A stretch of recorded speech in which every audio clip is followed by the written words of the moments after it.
Nós estamos iniciando mais uma reunião de estudos aqui na Casa de Deolindo Amorim, presidência de honra de Jorge Andréa, o Instituto de Cultura Espírita do Brasil, recebendo hoje mais uma vez com alegria renovada, porque ao longo de tantos anos tivemos aqui a presença, continuaremos tendo a presença, a voz, os estudos do nosso querido irmão, companheiro, amigo, José Henrique Rubim de Carvalho.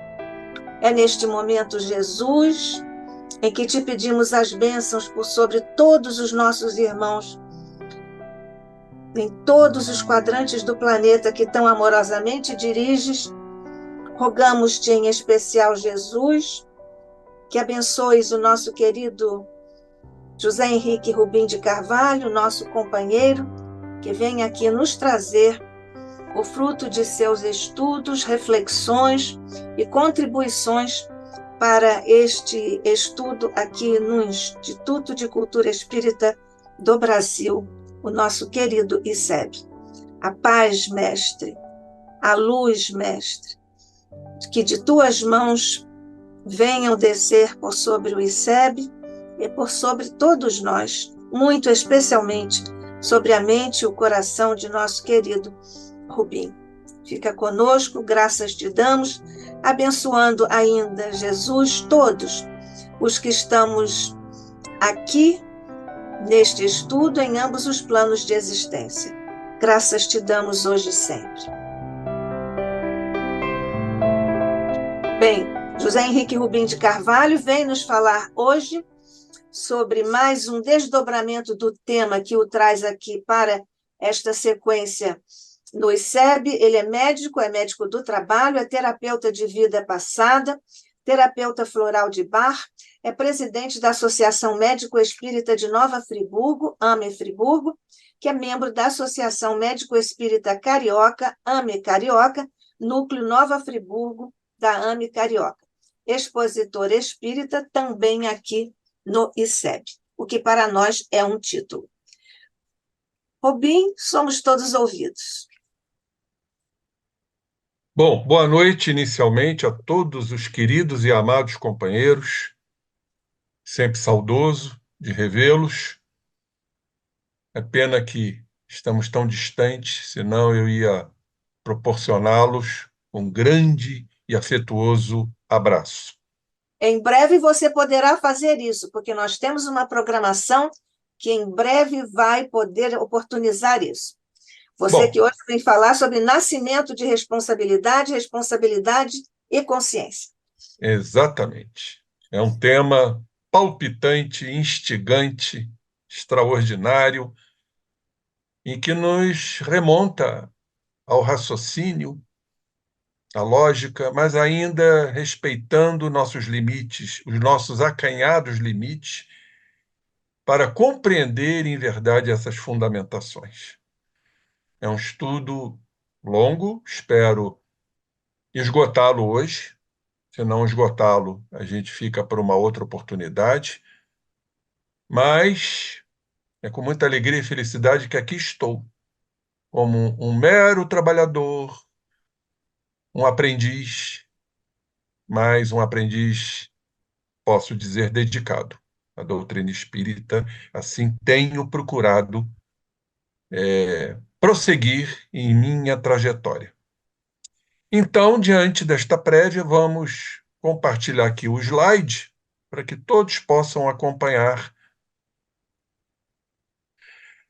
Capítulo 10 desse fantástico livro, Evolução em Dois Mundos, que André Luiz nos fala de palavra e responsabilidade. O nascimento da responsabilidade.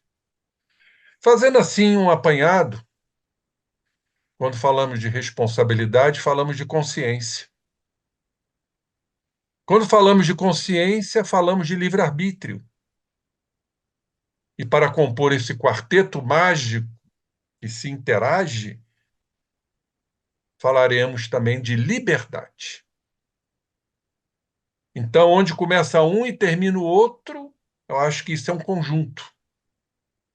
A minha visão hoje, em tudo, não é uma visão esquadrinhada, é uma visão de conjunto, porque tudo interage. A partir da criatura, dentro do seu processo evolutivo, já desenvolvendo a sua consciência, consequentemente, ele está também aplicando as suas escolhas, o seu livre-arbítrio. E passa, então, a assumir responsabilidade.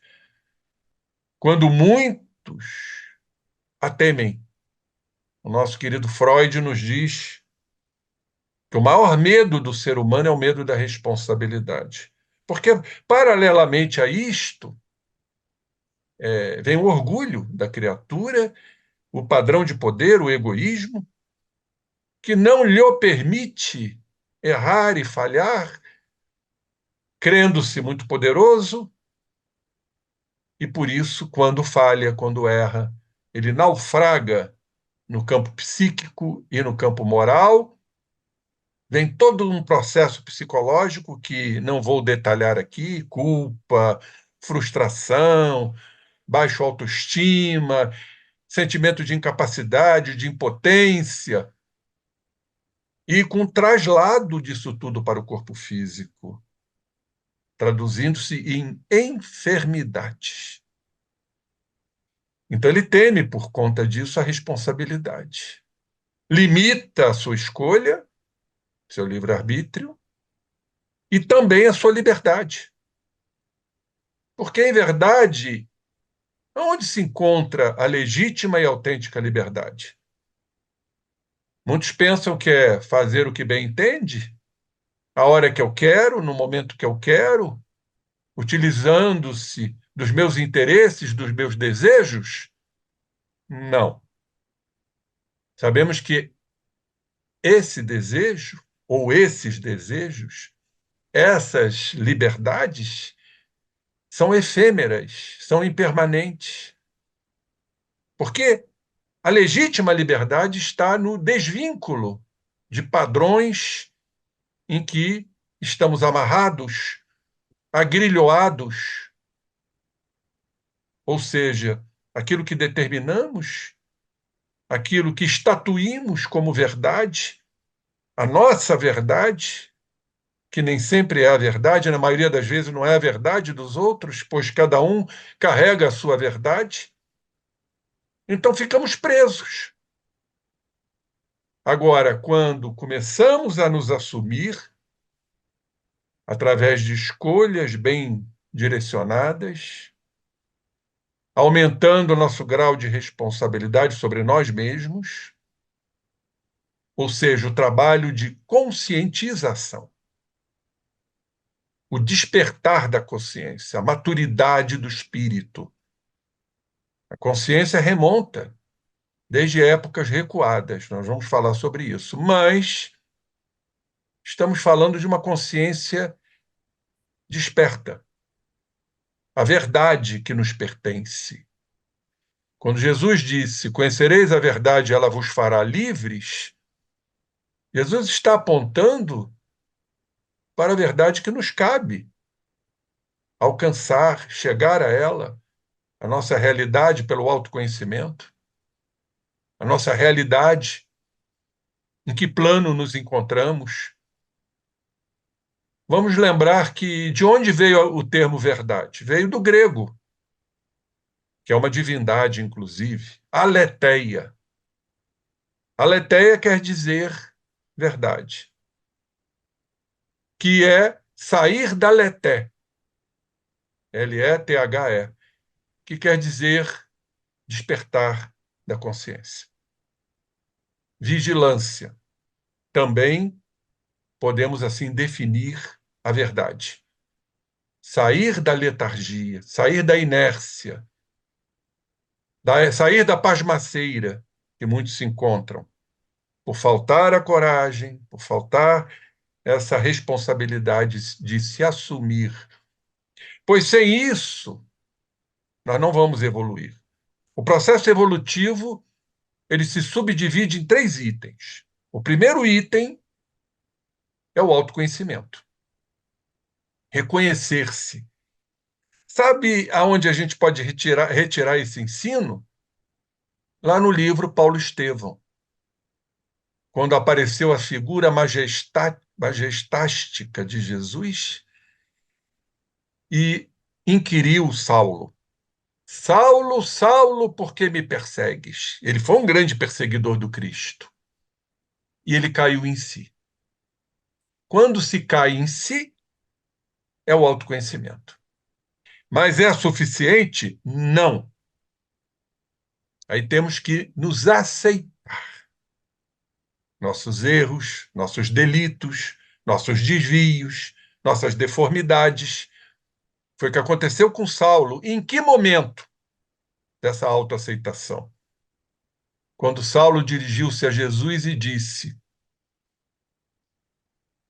falando para ele: que queres que eu faça, Senhor?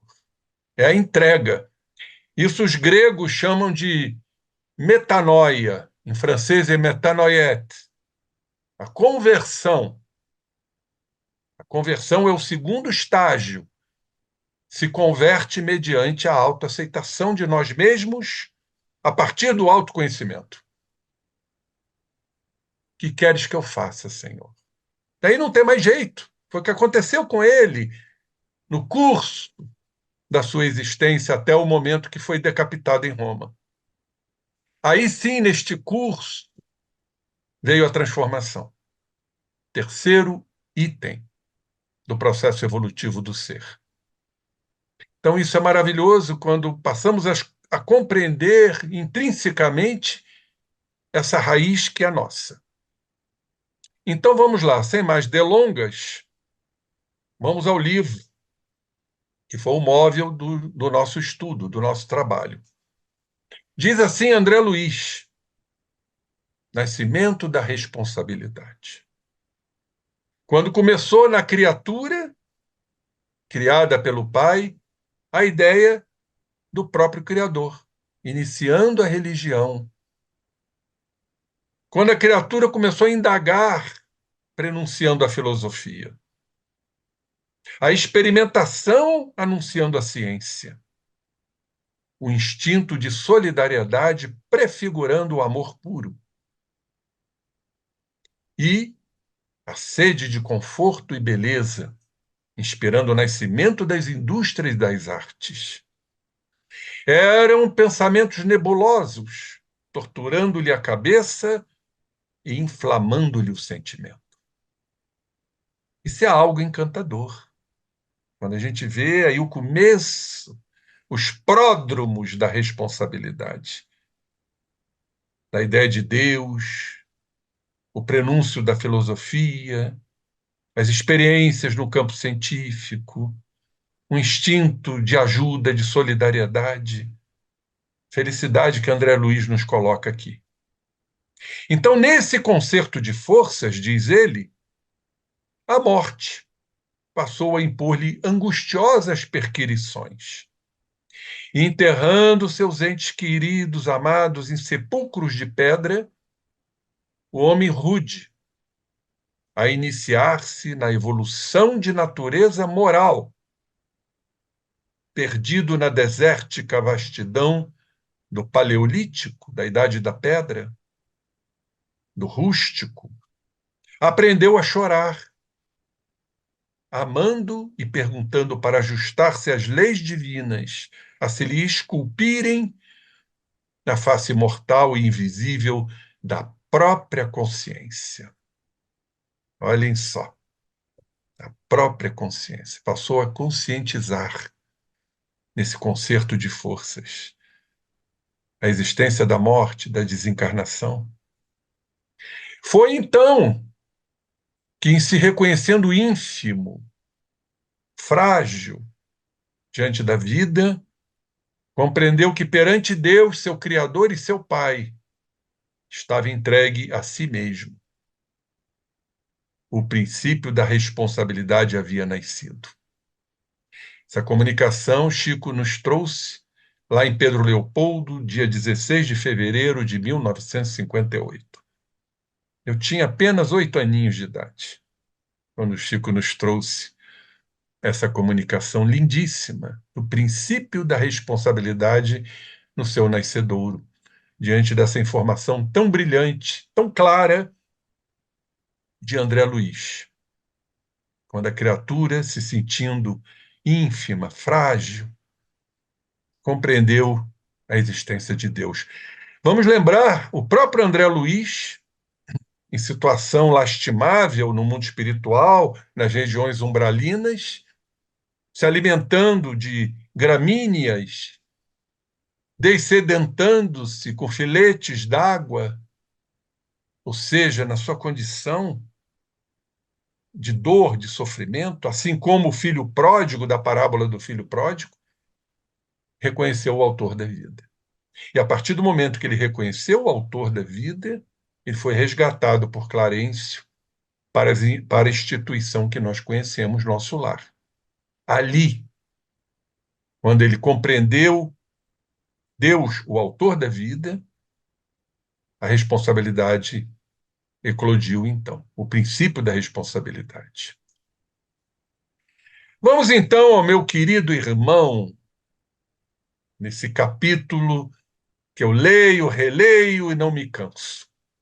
Esse livro, para mim, é o Hors Concours, de Jorge Andréa, Impulsos Criativos da Evolução, na minha concepção. E lá no capítulo 3º, ele nos fala do primata ao homem, origem das raças, psiquismo e seus lastros instintivos, finalidade da evolução, palingênese ou reencarnação e o homem do futuro. Então vamos a algumas considerações do nosso querido Andréa. Então ele inicia aqui dizendo: do homem das cavernas, iniciando seu processo de conscientização, eu, César Reis, como o André coloca aqui, do homem das cavernas. Mas temos nossos questionamentos. Quando o próprio André Luiz nos fala de unidade de consciência na célula, as consciências rudimentares em outros reinos. Mas aqui ele está dizendo o processo de conscientização. É a eclosão da consciência, lá no Homem das Cavernas. Ao nosso homem do século XX, pois esse livro foi escrito antes do século XXI, profundamente necessitado de uma ética e moral qualitativas, o minutus cósmico escoou-se e as aquisições terão real sentido com seu respectivo valor. O valor aquisitivo será de grande significação individual, denotando a necessidade da sedimentação de experiências, onde o processo de conscientização estaria entrosado e relacionado no esquema. Ou seja, o valor aquisitivo do ser em evolução, denotando a necessidade de sedimentar suas experiências, aonde ali o processo de conscientização estaria entrosado e relacionado no esquema. Não estamos nos referindo ao despertar da consciência, que é um grau mais à frente. A gente sabe perfeitamente bem que muitas criaturas encarnadas ainda não despertaram suas consciências para o confronto com a verdade que lhes cabe vislumbrar dentro de si. Aí está a legítima evolução, a responsabilidade, a coragem e não o medo de se enfrentar às sombras tenebrosas que carregamos. Então, isso a gente vê como um passo à frente. Mas ele fala aqui da conscientização dentro desses valores aquisitivos. Então, diz ele, o psiquismo passa a buscar sempre uma nova personalidade, a reencarnação. Porém, como existe o fator responsabilidade em sua estruturação, o processo evolutivo, antes de ser coletivo, será individual. E os seus propósitos serão sempre ajustados, sem privilégios, dentro de uma lei perfeita. Quando falamos só a título de recordação, o psiquismo passa a buscar, né, uma nova personalidade, processo reencarnatório, uma nova potencialidade em sua estruturação. Sabemos como funciona o processo encarnatório.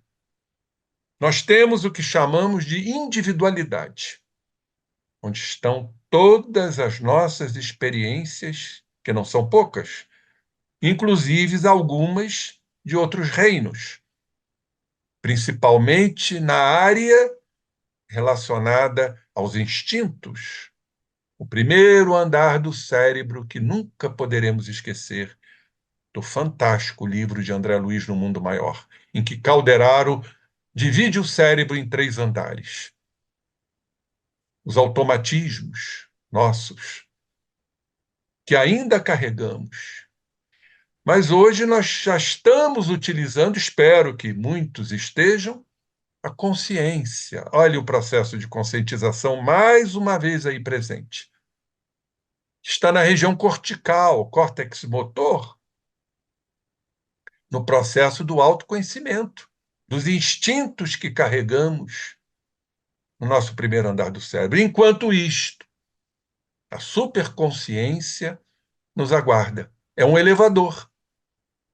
Se utilizarmos a consciência, desde que haja o despertamento, para estarmos frente a frente com a nossa verdade, e aí então entramos com a aceitação, com a conversão, com a metanoia, no processo de transformação, já estaremos nos encaminhando para as estruturas corticais pré-frontais, ou seja, o terceiro andar do cérebro, dos superconscientes, dos ajustados, dos intuitivos, dos alinhados com a lei de Deus. Mas antes de termos este processo coletivo, e isso nos remonta também à ideia do inconsciente coletivo do Jung, aonde esse patrimônio está em nós, mas precisamos de início trabalhar a nossa individualidade. Não é individualismo, a nossa individualidade. E traçar os faceamentos e as interconexões com esse coletivo, que eu admiro muito, que Jung nos colocou. Um patrimônio da humanidade, do coletivo da humanidade relacionando-se com o nosso coletivo. Então, seriam núcleos ainda embrionados, porque estamos em evolução. Eu acho essa correlação muito interessante. Bom, para que a evolução, então, possa conter em seu estofo, diz o Andréia, o processo de conscientização e responsabilidade, terá que incidir em cada ser de per si e arregimentar o respectivo manancial de aquisições. Então, tudo dependerá da evolução, das aquisições que irão formar o nosso lastro espiritual. A maturidade do espírito, aí falamos novamente do despertar da consciência. A conscientização dos valores, do que é certo, do que é errado, e não ficarmos, como muitos ainda o fazem, a fugir da responsabilidade, criando proteções, criando mecanismos para não se encarar, para não correr riscos, cujo orgulho ainda, repito, não permite com que a criatura tenha a devida humildade. Lembrando que humildade vem de humus, que quer dizer terra. Então, o indivíduo humilde é um indivíduo terroso, argiloso. O que quer dizer isto? Reconhecer a sua condição terrena, ser humilde. E aí entra essa consciência, a consciência da humildade, de nos reconhecermos, de nos aceitarmos, pois somos seres inacabados, como dizem os espíritos. Precisamos dessa cota de responsabilidade, de nos assumir sem medo. Erramos, faz parte da existência. Errarmos, fracassarmos, para nos soerguermos. Então, passa o indivíduo a ter responsabilidade de seus atos, em constante e contínua cadeia. Uma única vida, num corpo físico ou personalidade, repetindo a questão da personalidade, que é apenas um segmento da individualidade. Quando reencarnamos, há um deslocamento de um grupo energético do nosso psiquismo para formar o que chamamos de personalidade, que pertence à individualidade. Mas como ainda não temos conscientização, a coragem, a responsabilidade em busca da grande liberdade, criamos as máscaras, as personas, daí veio o termo personalidade. Por isso que temos que reencarnar, até nos descobrirmos, a autodescoberta. E aí vamos, então, trabalhando as nossas questões, as nossas personalidades. Então, uma única existência não daria para sedimentar as potencialidades positivas necessárias nas redes dessa estrutura. Então, pela lógica dos fatos, equilibrada dentro de uma lei de justiça, o eu, ou a individualidade que acabamos de citar, terá que ser imortal.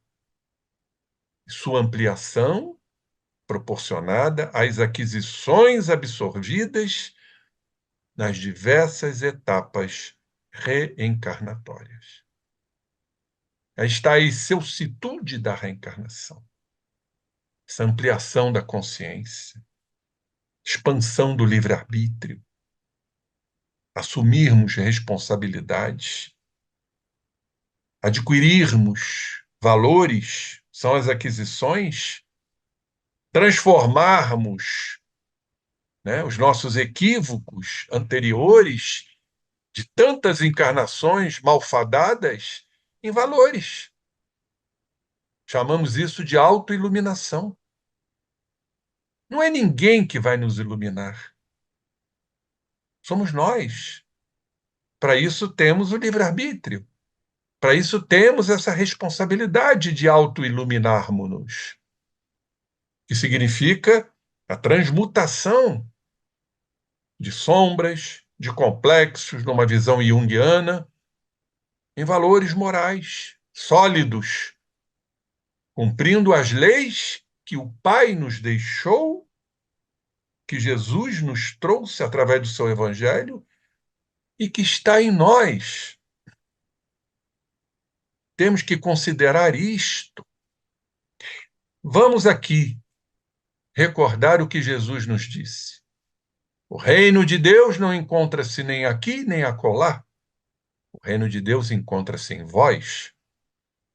Ora, então sabemos que esse reino de Deus está em nós. Temos que alcançar esse reino de Deus? Não. Porque quando falamos eu preciso alcançar o reino de Deus, parece que esse reino de Deus está distante. Quando não está. Ele está em nós. É uma questão apenas de percepção, do despertar desta consciência, essa abertura, essa ampliação da consciência para os fatores divinos que estão em nós. Então é um grande equívoco dizermos, eu tenho que alcançar o reino de Deus. Parece que ele está distante quando não há distância. Deus está em tudo. E vamos lembrar o que Jesus disse. Eu e o Pai somos um. Ora, se o reino de Deus está em nós, o Cristo está em nós. É a zona crística, que foi sentida palidamente por Saulo, quando disse para todos nós, não sou eu, mas quem vivo. Ele no auge do seu apostolado, no arroubo do seu apostolado, não sou eu, mas quem vivo, é o Cristo que vive em mim. É o mestre interior. que eu vos falei na última apresentação. Então, todo esse processo de ampliação estará exatamente proporcionado às aquisições que vamos adquirindo ao longo do processo evolutivo, e só a reencarnação nos proporciona. Não há outro meio. Diz aqui o professor Andréia: as aquisições elaboradas no ser físico, pois a personalidade está no corpo, o ego é o centro da consciência, a consciência está no corpo, é o ego que vai determinar tudo isto, as escolhas, serão então transferidas para o interior do psiquismo ou zona espiritual. As aquisições, negativas e positivas, de acordo com as nossas escolhas. Por isso que o Amit Goswami nos diz, o grande físico quântico: escolho, logo existo. Existimos por conta de nossas escolhas. Descartes falou: penso, logo existo. Goswami disse: escolho, logo existo. Então, há uma transferência para o nosso psiquismo, ou zona espiritual, ou inconsciente, que sedimentará os frutos individuais das experiências, preparando sempre melhores condições a serem transferidas a uma nova personalidade pelo processo palingenético. Isso é de um brilhantismo, esse raciocínio. Vamos, então, transferindo para uma nova personalidade, uma nova existência, uma nova consciência, para que, então, possamos evoluir. Questão 132 do Livro dos Espíritos. Qual o objetivo da encarnação? Chegarmos à perfeição. Para isso, temos que passar, dizem os espíritos, por todas as vicissitudes, por todas as provas, para irmos compondo esse grande concerto espiritual que alcançaremos inevitavelmente. Então, com essas renovações reencarnatórias, vai o espírito burilando as suas fontes, aparando as arestas. Joana usa um termo, anfractuosidades, as arestas, adquirindo sempre melhores condições de realização pelos necessários impulsos evolutivos. Os impulsos evolutivos são necessários. Então, nesta realização individual, podemos acompanhar a evolução psicológica de determinado ser, a realização. Podemos, então, acompanhar a evolução mental, consciencial, psicológica de um determinado ser. Quanto mais desenvolvido for o seu processo de realização, maior será o impulso direcional em busca da grande energia cósmica, energia divina, que está em nós. É uma questão apenas de abertura. É o despertar da consciência, é o sair da letargia, sair da leté, pois a letéia é a verdade. Enquanto não fizermos este trabalho realizado pelo ego, pela consciência, pela conscientização, nós vamos ficar paralisados, estagnados, como diz o Jung, ossificados, mumificados. Então, é uma escolha em busca dessa grande energia. Só alcançaremos a grande energia se nos alcançarmos. Temos esta consciência, consequentemente a responsabilidade de nos buscarmos a verdade que nos pertence. Então, quanto mais simples for a alma de uma determinada personalidade, mais tem necessidade de afirmar-se na grei, no grupo, como que fazendo parte da consciência grupal. Então, diz aqui o nosso querido Andréia: o grupo hominal se vai desenvolvendo e buscando a consciência da família, que, por sua vez, busca a consciência de um Estado e da nação.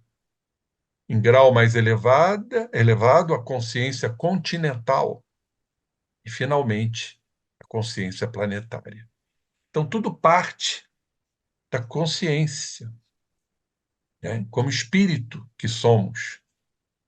E aí vamos nos solidarizando com a família, nesse coletivo familiar, depois do Estado, da nação continental e planetária.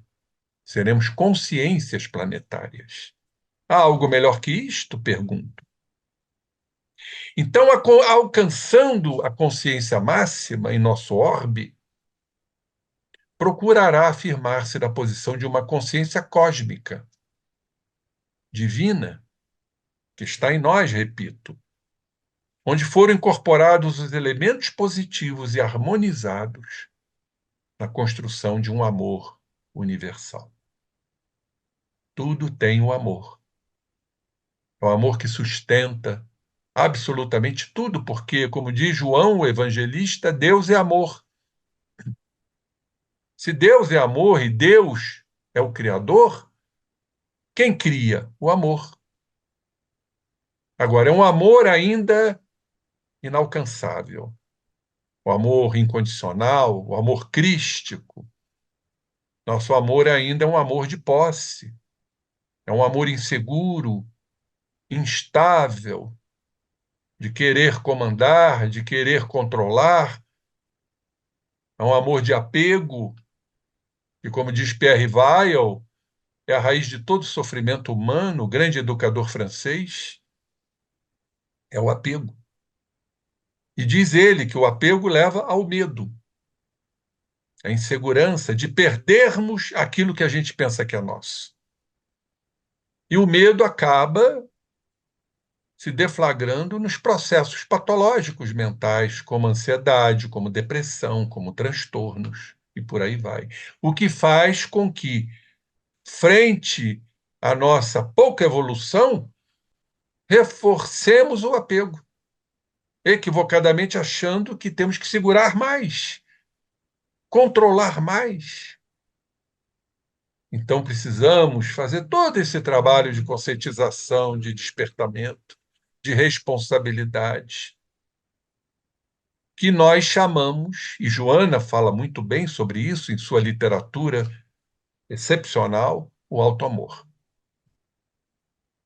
Por isso que o Cristo nos deixou a tríade clássica: amar a Deus sobre todas as coisas, ao próximo como a ti mesmo. É o auto-amor. É esse trabalho de autoconhecimento, é o despertar da consciência para nos aceitarmos e nos modificarmos. Não há outro caminho. Fazer eclodir, frente a uma abertura, esse amor universal que está em nós. Se Deus está em nós, o Cristo está em nós, o amor está em nós. É uma questão apenas didática e de entendimento, de compreensão, de percepção. Aqueles que não puderem acompanhar o grupo, claro que ficarão atrasados, renovando experiências, até que a sua posição individual adquira condições para sentir-se entrosado nas malhas do grupo afim. Claro, queridos irmãos, o nosso ego, nosso orgulho, ainda não nos permite isto. O nosso egoísmo, dessa visão do outro. Por que será que a doutrina espírita nos diz que fora da caridade não há salvação? É sair de si, do egocentrismo, do egoísmo, dessas malhas em que estamos presos, desses cipoais do ego doente, escravocrata, como diz Joana de Ângeles, olharmos o outro, aceitarmos o outro, Há um termo que eu gosto muito, a complementaridade. O outro está sempre nos complementando, estamos sempre aprendendo.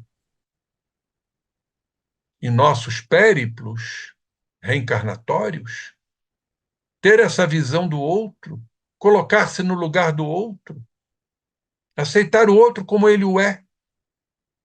Se ainda não temos condições de perdoarmos nossos adversários, que pelo menos procuremos ressignificar suas atitudes, porque cada um está num degrau evolutivo.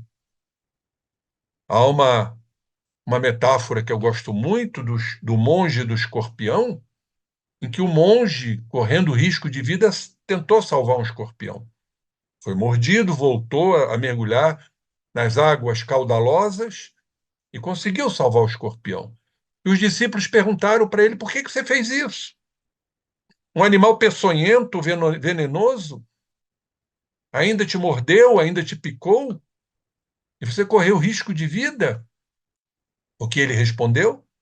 Cada um age de acordo com a sua natureza. Eu agi de acordo com a minha. O escorpião agiu de acordo com a dele. Que lição lindíssima esta! Mas nós estamos presos ainda na supremacia do ego, da importância, da prepotência, da arrogância, nos distanciando do outro. Então temos que rever tudo isso. De preferência, não esperar a dor chegar. A dor que nos direciona, que nos aperfeiçoa, que nos educa, que nos sensibiliza, como diz Leon Denis, ela é necessária sim, mas já agora, com a conscientização, nós poderemos já imprimir novos caminhos em nossas jornadas espirituais. Então, no homem pouco desenvolvido, a forte consciência grupal lembra as reminiscências da alma grupo que conhecemos dos animais, onde o indivíduo tem necessidade de quê? De um guia comum, de um guia de massa. Ainda sob a vigência do determinismo, chamada alma grupo dos animais. No mais desenvolvido, há sempre um distanciamento do grupo de origem em consequência da necessidade de viver novas qualidades absorvidas que, por sua vez, farão parte de uma consciência mais larga, a expandir-se na universalidade. Essa busca de uma consciência cósmica, onde a individualidade ou o eu, como que se afirma e melhor mobiliza-se dentro do próprio Deus, universo de infinitas dimensões. Isto tudo realmente nos concita dentro deste conhecimento, dessa instrução, é que verdadeiramente nos modifiquemos. Sabemos que tudo isto é passo a passo. A própria Joana de Ângeli nos afirma que cada encarnação é uma virtude a ser adquirida. A natureza não dá saltos. E nós, dentro de imediatismos regidos pelo orgulho, pelo ego doente, nós queremos resultados para ontem. É o imediatismo. E a doutrina espírita nos explica o quê? Como se reconhece o verdadeiro espírita. Poderíamos tirar o termo espírita, o vocábulo espírita, e colocar cristão. Como se reconhece o verdadeiro cristão? É aquele que faz esforços dentro de uma consciência, dentro de uma responsabilidade, para domar suas más tendências, as suas más inclinações. Então vejam que a doutrina espírita não fala em resultados, fala em domesticação, domar. E o Gandhi, nosso querido Gandhi, Mahatma, ele também nos diz que o mais importante não são os resultados, e sim as tentativas.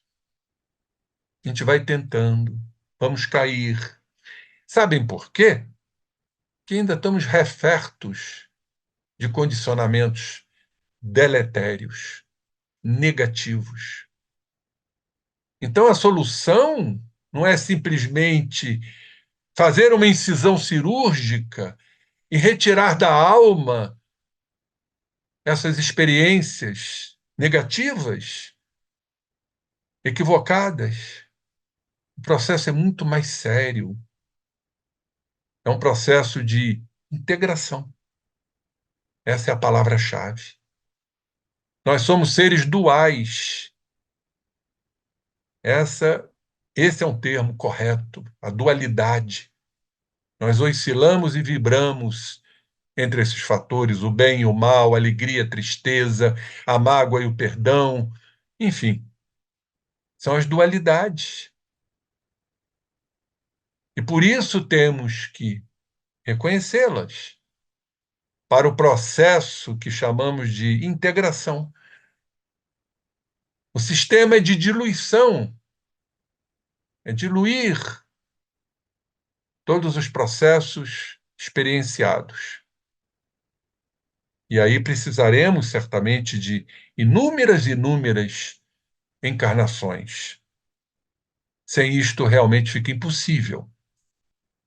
Então, diz o professor Jorge André, da alma grupo dos animais, onde os processos de realização da colônia são absorvidos para um todo energético, aos alicerces do psiquismo humano, nos arcanos da alma, um grande caminho foi percorrido, guardando a imortalidade do eu. É importante nós ressaltarmos que esse processo da alma-grupo dos animais, que são absorvidos para um todo energético, não é que isso se perca, absolutamente não. Vai lá para o fluido universal, onde isso tudo é regido por espíritos, para futuras encarnações desses animais, não perdendo suas experiências. Porque tudo, em verdade, cursa de acordo com a experiência.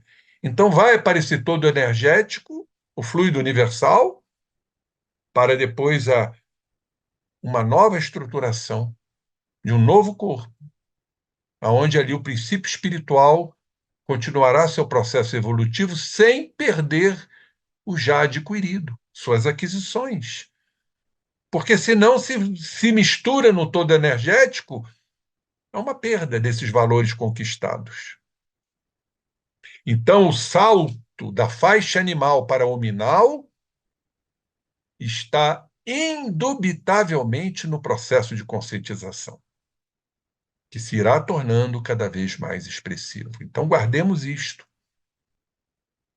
Não temos como ainda entender onde está o processo da consciência lá em outros reinos, processos rudimentares, mas a conscientização, o entendimento, a compreensão está exatamente nesse salto da faixa animal para o hominal, processo de conscientização, que vai cada vez mais se expressando, cada vez mais vai se ampliando.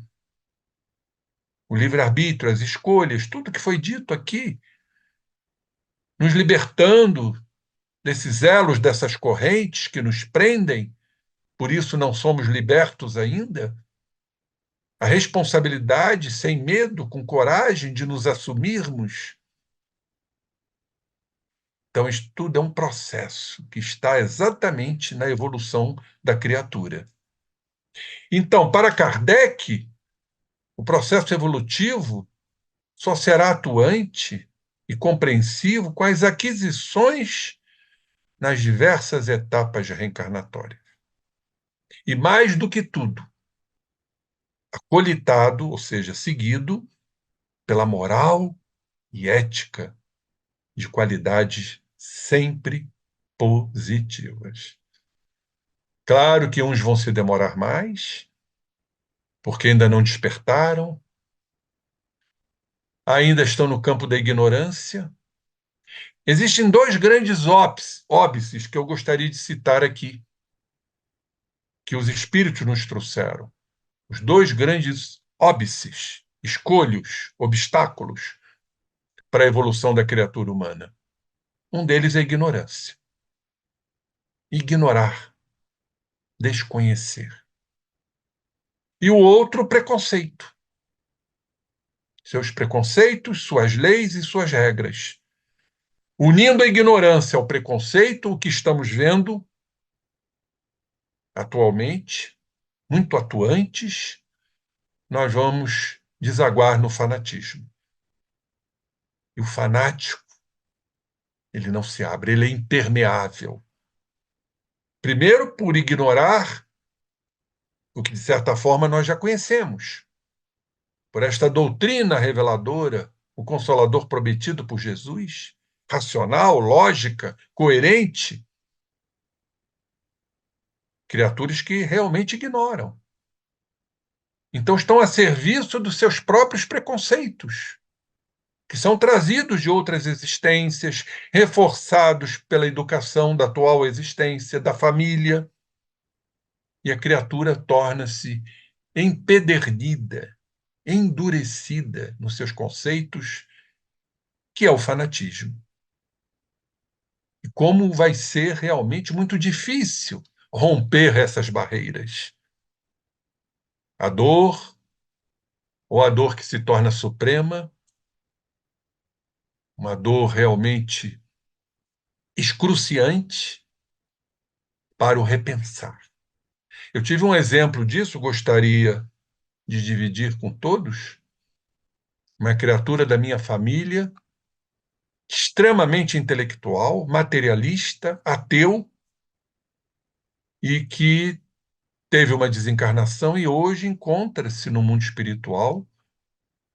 Quer dizer, a penúltima informação que tivemos, completamente ainda desorientado, achando que tudo é o sistema, que é tudo produto da mente.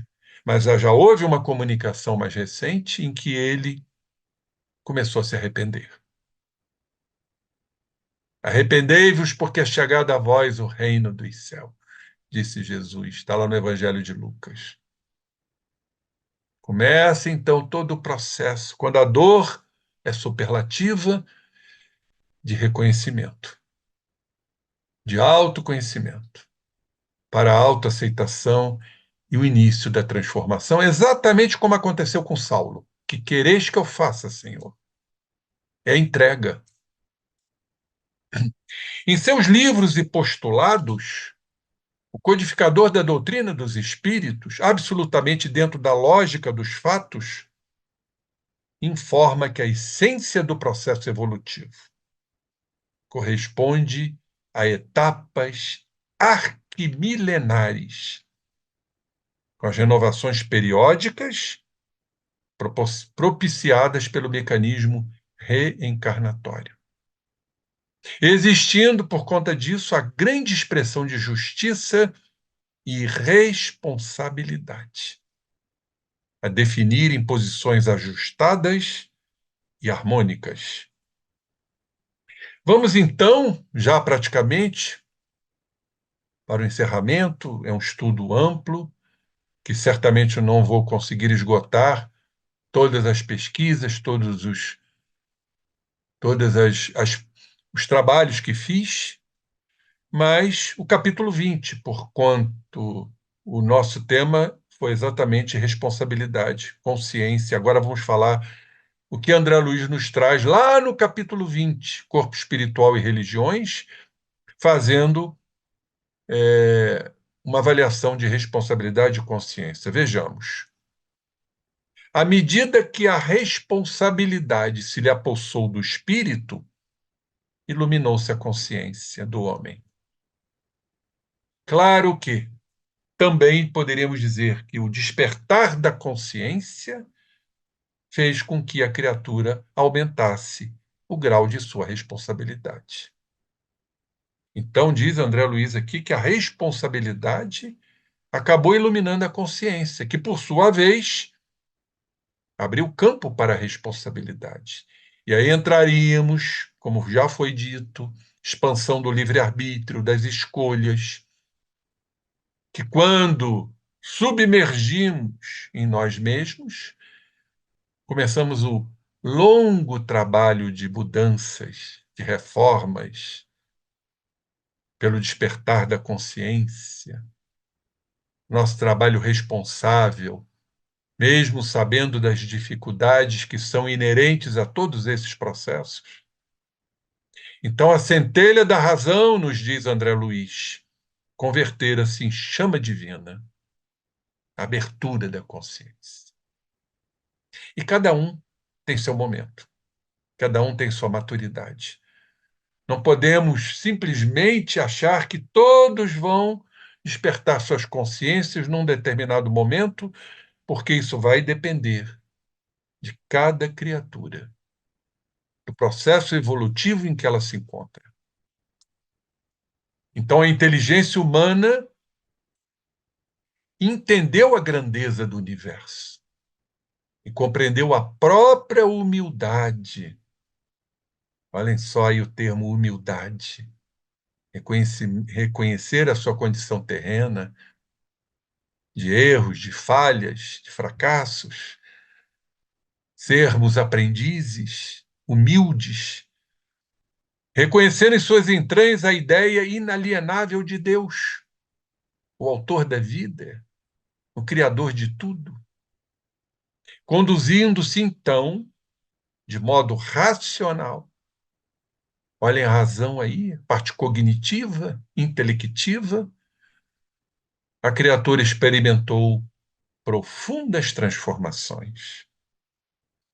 Percebe nesse despertamento, mais uma vez aqui, o despertar da consciência, que além das operações vulgares da nutrição, da reprodução, da vigília e do repouso, estímulos interiores inelutáveis trabalham-lhe o âmago do ser, plasmando-lhe o caráter e o senso moral, em que a intuição então se amplia, seguindo as aquisições de conhecimento, em que a afetividade se converte em amor, com capacidade de sacrifício, atingindo a renúncia completa. Bom, eu digo que isso aqui a gente deveria moldurar e colocar num quadro, depois da emolduração, para a gente ler e reler tudo isso. Todos esses dizeres magníficos de André Luiz. Quando então vamos plasmando esse senso moral, vamos plasmando em nós as aquisições, o conhecimento, os sentimentos, para que o amor surja com toda a sua força.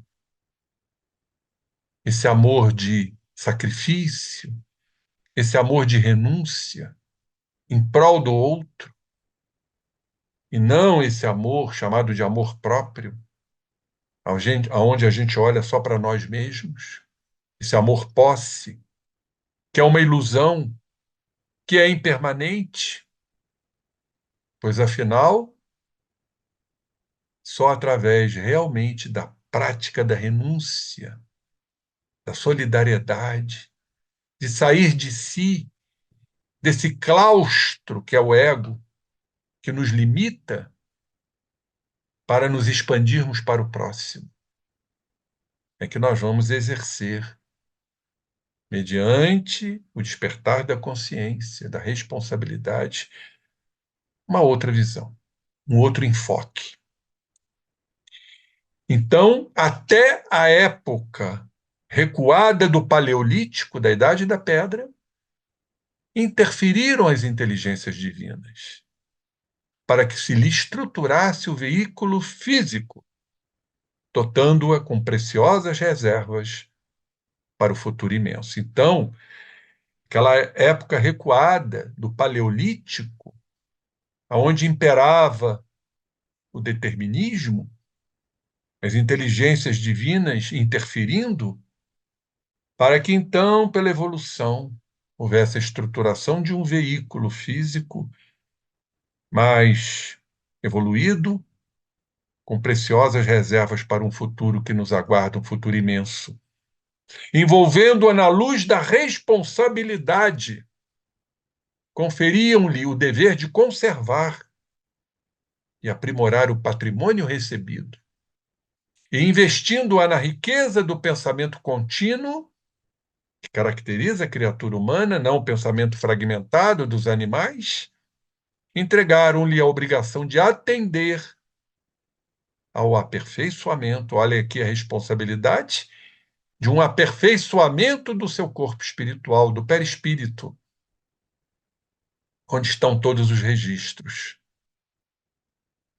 A aceitar-se-á razoavelmente que até semelhante fase os tremendos conflitos da natureza, em que se mesclavam a violência e a brutalidade, foram debitados à conta da evolução necessária, fazendo parte do processo evolutivo, para a discriminação de indivíduos e agrupamentos, espécies e raças.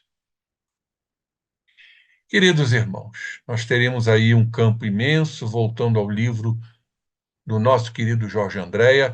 Eu só queria encerrar, porque daria realmente um estudo mais ampliado, deste gráfico. Esse gráfico em que eu mergulhei nele, tal a sua beleza, tal, né, o raciocínio do nosso querido Jorge, e que nos mostrou nesses triângulos aqui, vamos observar, a trajetória do princípio espiritual na Terra. Então, diz ele aqui na observação, para dentro das linhas X e lá em cima XY, Y e lá em cima YY, Y com apóstrofe, né? As fronteiras sempre limitativas do espírito, que são essas, nossas limitações. Por mais evoluído que seja, assim estará envolvido pela imanência divina, isto é, a criação e seus efeitos. Para fora das referidas linhas, que não são essas, que limitam a infinitude do Deus transcendente. Então a gente vê aqui uma rápida análise, a trajetória do princípio espiritual na Terra. Onde temos aqui, nesse triângulo, uma zona ou região de antimatéria, que não é a nossa matéria, é o fluido cósmico, que certamente, como Kardec nos fala, é que o espírito ele não é imaterial, ele é incorpóreo. Significando com isso, está lá na doutrina, que ele é criado de alguma matéria que nos escapam ao alcance. Está lá no Livro dos Espíritos. Então, tudo é originado do fluido cósmico universal. Porque quando falamos de espírito, Kardec nos diz filosoficamente, nós estamos falando da alma, o princípio inteligente, e o seu corpo. Por que que um seria oriundo de uma estrutura e o outro de outra? Não é muito mais fácil entendermos que tudo vem do pensamento de Deus, o fluido cósmico universal? Então, essa estrutura, essa região de antimatéria, converge aqui para esse ponto. É o nascimento do princípio inteligente, que certamente irá evoluir dentro de um respectivo reino. Por isso que nós vemos aqui as eras. Está aqui do lado esquerdo. Período de formação, arqueozoico, o paleozoico, o aparecimento da vida mineral, com as suas afinidades moleculares, forças de atração e coesão. No Mesozoico já vem a formação dos vegetais, com a sensibilidade que lhe diz respeito, Cenozoico das espécies animais, já dentro do processo evolutivo, o instinto e o nascimento da individualidade aqui, quando, no antropozoico, o aparecimento do homem, surgindo, então, a zona de conscientização,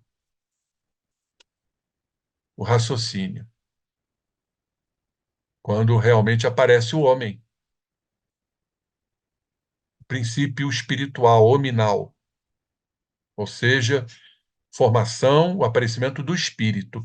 E vocês podem notar aqui, por esse gráfico maravilhoso, que todos esses segmentos estão sob a ação do determinismo.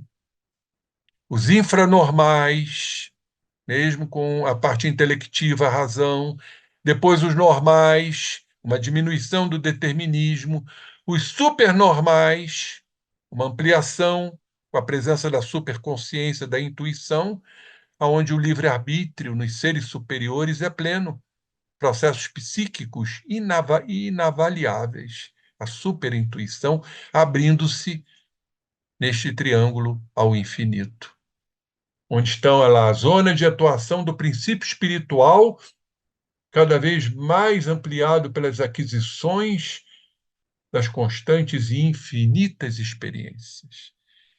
Eu vejo esse gráfico aqui, eu fico aqui, né, perplexo, embevecido, a beleza que isso aqui representa desde o existir do princípio espiritual.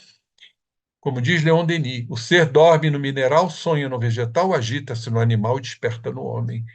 Aqui, ó, o aparecimento do homem, no antropozoico, no seu processo evolutivo, saindo das condições do determinismo para ampliação da consciência, no seu aspecto evolutivo, pelo livre-arbítrio, pelas escolhas. Tudo que falamos até então.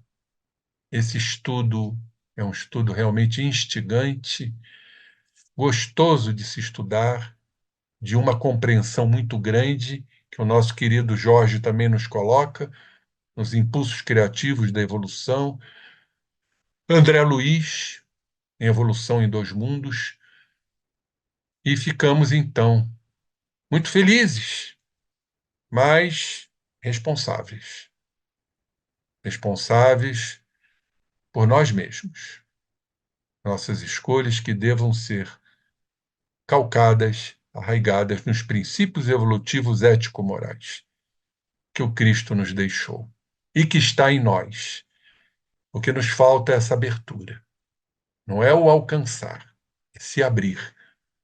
Abrir para que essas leis possam ser entendidas, compreendidas e praticadas através de nossas consciências, que estarão se ampliando ao infinito.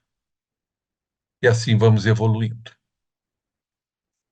Então, passo a palavra à minha querida Nádia para os encerramentos e ficamos aí, dentro de possibilidades, à mercê de perguntas. Para um tema palpitante, né, Rubinho? Sem dúvida nenhuma. Sem dúvida nenhuma. Nós Dentro agradecemos. de compreensões que ainda precisam ser mais ampliadas. Eu creio que esse planeta de regeneração, minha querida Nádia, vai nos trazer muitas coisas. Muitas Certamente. coisas, não é? E que possamos compartilhar Nossa estando questão é encarnado. chegar lá, né, Rubinho? Pois é, dependerá de nós, né? Exatamente.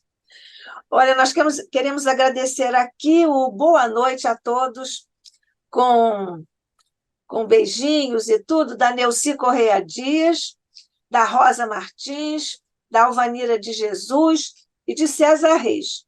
Não mandou beijinhos, mas mandou 3 questões. Primeira questão, Rubinho, do César Reis. O ser imortal decorre do limite superior da progressão evolutiva? Você quer que eu coloque as 3 perguntas ou uma por uma? Não, vamos fazer uma por uma. Isso. Então, Repita aí a pergunta. A primeira delas, o ser imortal decorre do limite superior de progressão evolutiva? sem dúvida nenhuma. Como contestar isto, né? Nossos limites ainda, um tanto acanhados, né? E que estamos nesse processo aí evolutivo de ganharmos aquisições, experiências, saindo desse campo que ainda nos limita muito, né, ô César? Da nossa pequenez, temos que nos desapartar dentro do possível desse orgulho que tanto nos diminui, porque eu não tenho a menor dúvida que o grande obstáculo para a nossa evolução, para a nossa consciência, é o orgulho. E é o orgulho que nos dá as nossas leis, regidas por nossas escolhas, fruto de encarnações anteriores e mais a atual. E certamente os processos educativos, do lar, que são verdadeiros contributos. Temos as questões internas, nossas, e temos as questões externas da sociedade em que vivemos, que nos são passadas quando crianças, pelos nossos pais, pelos colégios. E eu vejo isso auspiciosamente, no sentido de que tudo vai se modificando ao longo da evolução, ao longo das existências. Então, trazemos limites ainda, né? Como mostrei aqui no gráfico. A hora que alcançarmos o total, a plenitude de nossas escolhas do livre-arbítrio, como seres superconscientes, nós estaremos alinhados com as leis maiores, que ainda são obstruídas pelas nossas leis pessoais, individuais, regidas por uma consciência ainda deformada, porque uns têm mais, outros têm menos, obviamente. Porque também não basta a gente conhecer, a gente tem que botar em prática. E quando eu leio e releio a missão dos espíritas, os trabalhadores da última hora, eu não me canso quando Erasto nos diz: vós sois os eleitos de Deus. Isso é, para mim, impressionante. Nós somos eleitos de Deus. E a palavra eleito surge elegante. O elegante é o eleito. Daí a elegância do self, a elegância das leis de Deus profundas que estão em nós. É a nobreza do espírito, é a elegância do espírito, que vem de eleito. Agora, temos que realmente nos abrirmos para essa condição de eleitos, dentro de nossas possibilidades ainda muito limitantes. Mas vamos chegando lá, porque é a nossa destinação e sabemos muito bem disso. Isso, outra pergunta do César. Há uma relação, Rubim, entre consciência e responsabilidade? Sem dúvida. A partir do momento que há uma conscientização, como o André Luiz nos trouxe com muita propriedade no livro Evolução em Dois Mundos, há também a responsabilidade. Passamos a ser responsáveis porque somos mais conscientes. Agora, sabemos perfeitamente bem, querido César, que muitos fogem da responsabilidade, porque não querem ter a consciência. Eles até a têm, mas não querem, por medo, por insegurança, por temer, né, o fracasso, como diz Freud, o medo da responsabilidade. O medo está muito presente, né? O Jorge André, eu sempre me lembro disso, que ele diz que era o pano de fundo do nosso psiquismo, porque somos verdadeiros atores, representando. São as nossas máscaras, as nossas proteções, que são inúmeras mecanismos de proteção do ego, quando o medo está lá no pano de fundo. O medo terrível que a criatura tem de não cumprir seus objetivos egóicos. O orgulho, né? a dominação, o controle. Vejo como existem patologias hoje, não estou patologizando, mas estou mostrando, fruto disso aí. Por exemplo, vamos dar um exemplo: o transtorno do pânico é quando a criatura perde o controle, por serem controladores. Aí vem o terror, vem aquelas imagens arquetípicas de erros, de fracassos do passado que afloram na consciência do portador de transtorno do pânico. Então, é a questão do controle, a questão que somos ainda criaturas que ficam alimentando essa questão do nosso ego, da nossa consciência. Por isso tememos a responsabilidade, porque tememos falhar. Essa questão do fracasso, ela é muito forte nos orgulhosos, no estado orgulhoso de ser, que eles se acham tão importantes que não admitem o erro. Eles não têm esse autoconhecimento, esse reconhecimento, e muito menos a autoaceitação. Então perguntam, como é que eles vão se transformar? Se não houver essa autoconscientização, que é o autoconhecimento. Conhece-te a ti mesmo, que sabemos que não é uma frase de Sócrates. Ele retirou lá dos templos sacerdotais da antiga Grécia, que estavam nos dintéis. Dintéis eram aqueles letreiros. Existiam dois: conhece-te a ti mesmo e nada em excesso, onde tinham os oráculos. Então Sócrates retirou daí. Agora, lamentavelmente, isso tudo foi destruído, depredado pela criatura humana. Não conhece-te a ti mesmo e nada em excesso. Terceira pergunta do César Rubim. Entendemos que Jesus tem consciência cósmica. Sim. Podemos citar outros exemplos? Bom, a maior que Jesus eu desconheço. É um espírito puro. É claro que existem outros, né? E o nosso querido Emmanuel nos fala no Caminho da Luz, né? Da comunidade dos espíritos puros. Existem criaturas que estão se aproximando disso pelo processo evolutivo, já numa consciência mais dilatada, mais cósmica, de mais amor.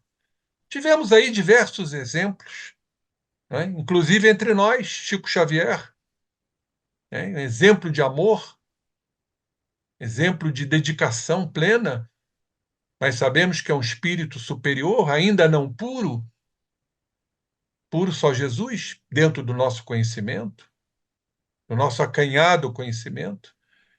Qual é o outro espírito, pergunto, que teve autoridade moral de nos dizer: eu e o Pai somos um e ninguém vai ao Pai a não ser por mim? Teve alguém que disse isto? Enquanto eu estou no mundo, eu sou a luz do mundo. Não teve outro. A sua autoridade moral, sua consciência cósmica plena. Quando a gente estuda aquela definição dos espíritos puros lá em Kardec, que gozam de uma inalterável felicidade, não precisam reencarnar, e reencarnou sendo o maior missionário de todos, sabendo tudo que iria passar, mediunidade plena, efeitos inteligentes, efeitos físicos, percussiente, penetrava nas criaturas com uma facilidade impressionante, coisas que ainda desconhecemos. Não sabemos como funciona isto, mas sabemos que existe. E aí, então, quando ele nos diz: nenhuma de minhas ovelhas se perderá, ora, eu quero estar exatamente alinhado nessas hostes, ou pelo menos me esforçar para tal, reconhecendo meus erros, minhas impropriedades, minhas inconsequências, aceitando-as, é a metanoia, metanoiete, né, no francês, para então buscar os processos de transformação, que serão lentos. A Joana chama de descondicionamento ou desimpregnação. Teríamos um outro termo também, desfixação, porque ainda somos comandados por fixações mentais. Como diz André Luiz no livro Nos Domínios da Mediunidade, aliás, Aulus nos diz isso. Para mim, é um capítulo impressionante. Ou seja, estamos vibrando ao derredor do nosso ponto nevrálgico, ou seja, das fixações mentais. Vamos dar um exemplo: aquelas mágoas que trazemos da infância porque fomos castigados, que a gente não esquece.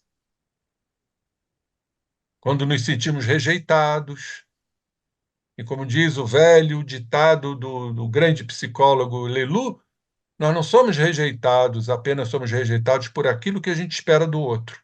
A gente está sempre esperando do outro. E quando o outro diz não, nos sentimos rejeitados, feridos no nosso ego. E Jesus foi muito claro: não, não, sim, sim. Ainda dentro desse processo de conscientização de responsabilidade, temos que começar a trabalhar a autenticidade. Sermos autênticos, que não quer dizer sermos agressivos. Jesus nunca foi agressivo. Espírito puro, agressivo? Não. Ah, mas chicoteou os mercadores? Vamos entender os mecanismos. Vamos entender o fluido universal com ectoplasma para que os chicotes caíssem e gerasse ali um problema, saíram todos correndo em debandada, porque estavam mercadejando com as coisas santas. Agora, o que a gente não pode entender como espírita é Jesus pegando um chicote. Isso é um lado humano. Aliás, quantos não antropomorfizam, né? Traz Jesus para o nosso plano. Jesus está em outro plano, é um espírito puro, e lá chegaremos. É uma questão de evolução. E aí tudo que foi dito hoje. Ampliarmos nossas consciências, assumirmos responsabilidades, expansão do livre-arbítrio, nos libertarmos de nossas cadeias, de nossas sombras, das nossas questões, que trazemos, não temos como quantificar isso. Mas é o processo de autoiluminação, como falei. César ainda faz uma outra questão, Rubim. Ele diz: outra questão envolve o conceito de alma-grupo. Creio, diz César, que Kardec não usou este termo, embora se deva citar a questão 607A de O Livro dos Espíritos, sobre a individualização progressiva do princípio inteligente. Pode, por favor, comentar, Rubim? Essa questão ela é fundamental, né? Ah, Porque alguns animais ainda estão sob a vigência dessa questão da alma-grupo. Não houve ainda a presença do olho pineal, né? Da individualização. Porque a pineal é que vai determinar o processo de individualização. Então, por exemplo, o peixe é uma alma-grupo, ali é o cardume. Tanto que existe uma teoria para aqueles que não comem carne, mas só comem peixe, em que retirar um peixe dessa alma-grupo não vai fazer tanta falta, não é? Então, são as criaturas que já não comem carne humana, ou melhor, carne humana não, pelo amor de Deus, carne animal, mas comem peixe. Porque, tirando um peixe dessa alma-grupo, isso não vai fazer falta, segundo eles. Então, há um guia de massa, né, para essa questão da alma-grupo. Então, a afirmação é de que isso tudo com a desencarnação desses seres, porque desencarnam, vai para o todo energético. Mas não se perde no todo energético, que seria o fluido universal, o pensamento de Deus. Ou seja, cada animalzinho deste não vai perder suas experiências, suas aquisições, em futuras encarnações, às vezes dentro do mesmo reino, ou quiçá em outros reinos, compondo essa alma-grupo, até chegar, né, Kardec não fala de alma-grupo realmente, até chegar ao processo de individualização. Aí sim, já com a glândula pineal, chamada glândula do pensamento, a glândula da mediunidade também, essa estrutura magnífica, que, como dizia o Jorge André, nunca esqueço disso, é do tamanho de uma unha feminina do dedo mindinho. é a glândula pineal, esse grande espelho, né, que nós temos dentro de nós. É a glândula que realmente nos mostra a questão da individualização. E aí o processo evolutivo. Porque Isso. estivemos lá também, na alma grupo. Como estivemos nos minerais, como estivemos nos vegetais, como princípios espirituais em evolução. Poderíamos dizer, né, dentro da nossa ousadia, que existia uma consciência rudimentar? Sim. Se a célula, segundo André Luiz, é uma unidade de consciência, a questão cerebral da membrana citoplasmática, que é o cérebro da célula, e uns comprovaram que a consciência está nos microtúbulos e suas proteínas, as tubulinas, por que não, né? No reino mineral, no reino vegetal, com características que lhes são peculiares. São consciências rudimentares que desconhecemos a miúde.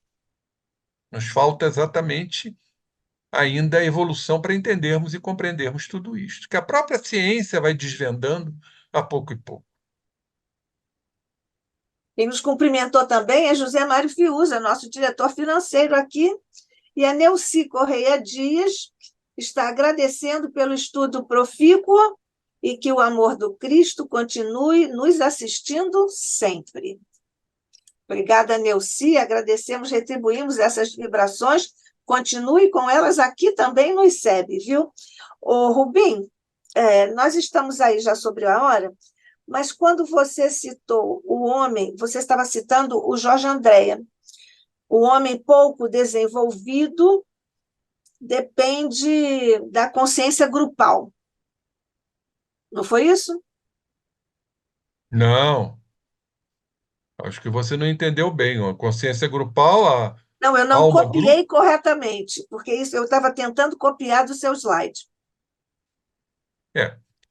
Vamos então analisar por esse prisma, né? A partir do momento que ainda estamos no individualismo, ainda não estamos atrelados ao grupo, à solidariedade, à fraternidade.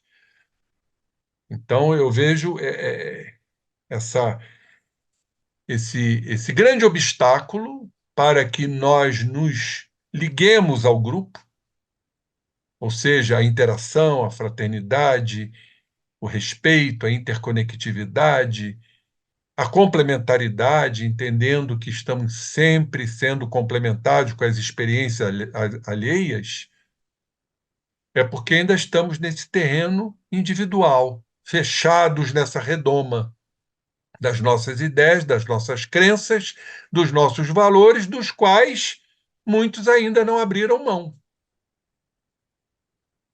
Exatamente isso.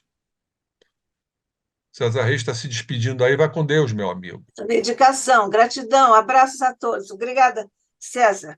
Muita paz, obrigado pela sua presença sempre que, ó, parabéns, César, do seu livro. Eu soube que você lançou um livro aí e vou querer lê-lo. É um passeio no futuro, 2300, Opa, 500 anos do Livro dos Espíritos. Na nossa, mas verdade, deve. imaginar a humanidade com 500 anos do Livro dos Espíritos é uma aventura, né? E de certa maneira, tem uma falta de juízo de pegar uma coisa dessa, mas pelo menos a gente tentou. Tá bom? Obrigado, grande paz a todos. Muita Deus. Obrigada, Beijo no César. coração, meu querido. Vá com Deus. O Rubim, o Edgar Morin, nosso filósofo aqui contemporâneo, está encarnadinho, graças a Deus, também nos fala da consciência cósmica. Mas eu queria, essa questão da consciência grupal, queria abordar sobre um outro aspecto, que são as pessoas que seguem aquela história de manada, né? Existe uma orientação e vai todo mundo junto sem pensar. Gandhi, o grande Gandhi, trabalhou contra isso e salvou milhões, milhões de almas lá na Índia sem disparar um tiro sequer, né? O grande Mahatma. E nós falamos em filosofia na moral estatística, que é do ponto de vista dessa abordagem de consciência grupal, em que existe uma orientação ou um líder, digamos, e toda a manada segue aquele, aspas, pensamento ou direcionamento sem pensar. Então, nós estamos diante da moral estatística. Você quer comentar isso? Quero sim. Eu acho que tudo isso que você falou se enquadra no que chamamos de idolatria. Sim, É uma hipnose coletiva de seres ainda inseguros, inconstantes, que ainda não atingiram a maturidade. E há um processo psicológico diante disso, que é a transferência das nossas fraquezas, das nossas instabilidades, das nossas inseguranças para um ídolo. E muitos fazem isto, até dentro do aspecto religioso. Aquela teoria que Jesus veio para salvar. Então não preciso dar nenhum passo, porque Jesus se deixou crucificar para nos salvar. A gente sabe que existem segmentos relacionados a isso. Certa vez eu perguntei a um querido amigo, pastor, cara inteligente, professor de história, credenciado. Falei, como é que se baseia, né, dentro da sua igreja, quais são os fundamentos mais importantes? Ele me disse, né, aceitar Jesus e perdoar seus pecados. Quer dizer, se eu aceito Jesus, cometo um erro e me perdoo, eu vou abrir canais para novos erros. Eu vou continuar nesse processo de aceitar Jesus como ídolo, a idolatria, o bezerro de ouro, e aí entram também essas criaturas que mobilizam inúmeros seres dentro de uma ideia.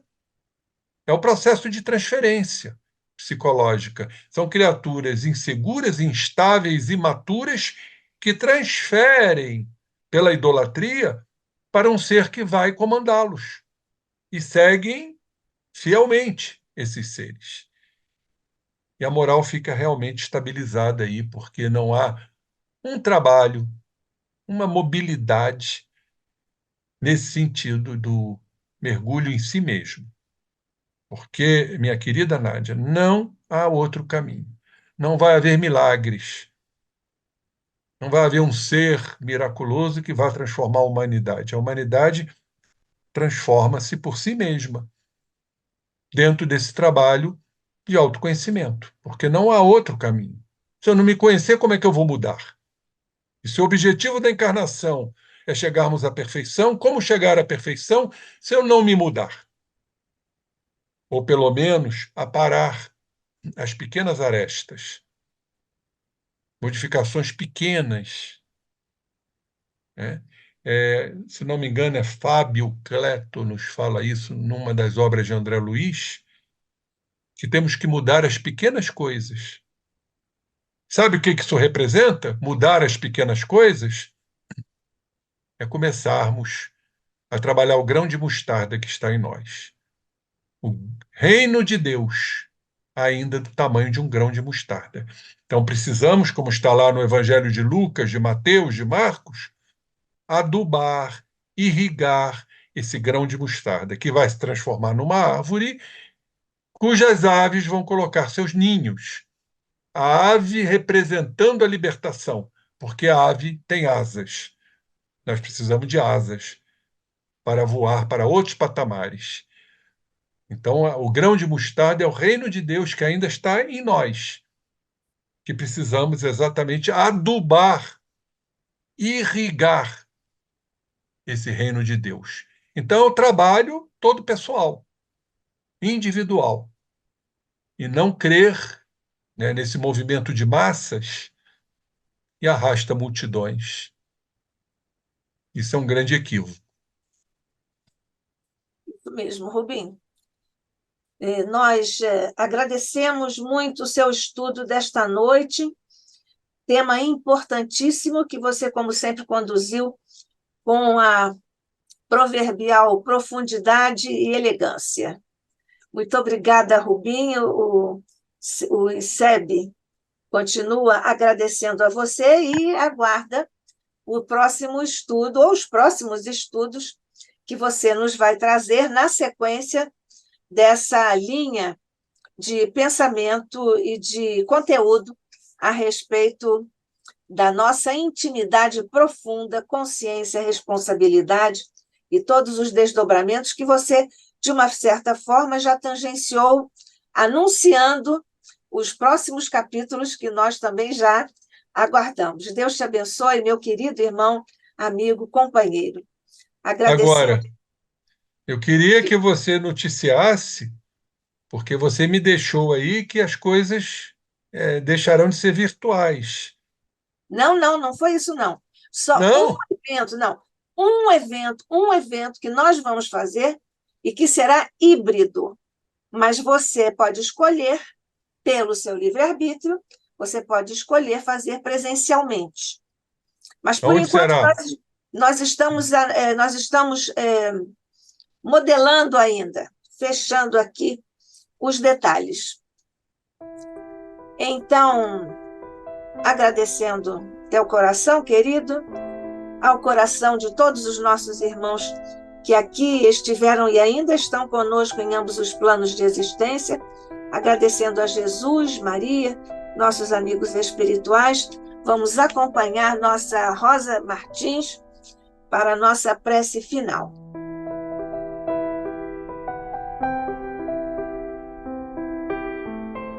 Vamos unir nossos pensamentos a Deus Pai, a Jesus, nosso Mestre, a toda a cúpula espiritual do nosso querido ICEB, agradecendo pela oportunidade que tivemos hoje de escutar essa palestra magnífica, com tantas informações, com tantas revisões sobre esse tema.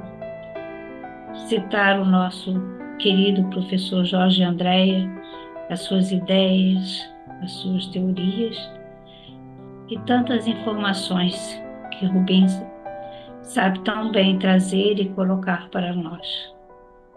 Agradecemos por esses minutos que passamos aqui e vos pedimos, Mestre, que continues nos amparando, nos ajudando, para que possamos progredir sempre e cada vez mais divulgando o nosso ICEB, divulgando esse trabalho tão bonito, organizado pela Nádia. Assim, o amparo espiritual que temos, que todos nós temos, pedimos, Senhor, Jesus amado, olhai pelo nosso planeta, olhai pela nossa cidade, olhai por todos que ainda se comprazem na guerra e pedir para que vossos mensageiros de paz possam estar conosco para que todos possamos progredir em direção à vossa paz.